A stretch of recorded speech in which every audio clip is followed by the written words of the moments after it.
ruhejeje gushira umukono ku ngabire n'amafaranga aje gufasha kurwanya umugera wa sida, igituntu hamwe na malaria, tutibagiye gushigikira igisata c'amagara y'abantu muri rusangi. Rero iyi ngabire iri mu mafaranga agana n'amadolari imiliyoni 110 z'amafaranga y'abanyamerika. Aje gute, bigenze gute? Murazi yuko ikigega mpuzamakungu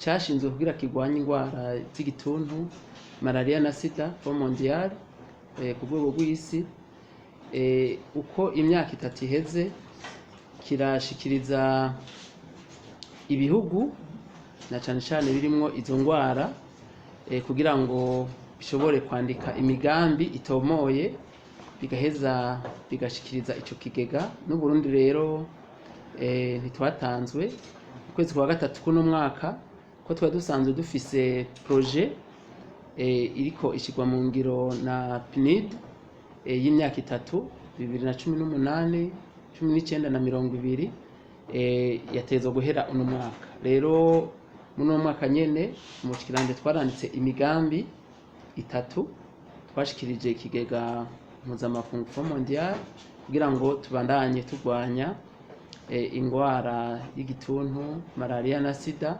tutibagiye gushigikira ibikorwa biteza imbere amagara y'abenegihugu muri rusange, icyo bita renforcement du système de santé.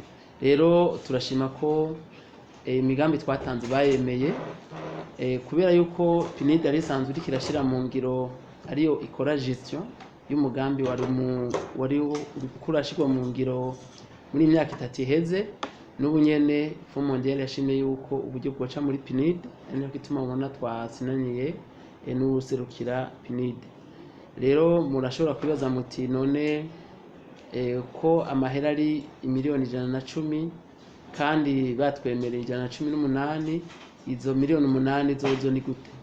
Izo miliyoni 8 rero zizoshirwa mu ngiro biciye mu mugwi novuga unité de gestion yo mu bushikiranganje. Aya mafaranga azoza gufasha guteza imbere ibisata by'amagara y'abantu muri rusangi, turetse izo ngwara zitatu. Rero umugambi wose batwemereye amafaranga imiliyoni 118 z'amafaranga y'abanyamerika mu myaka 3, no kuvuga 2021, 2022 na 2023.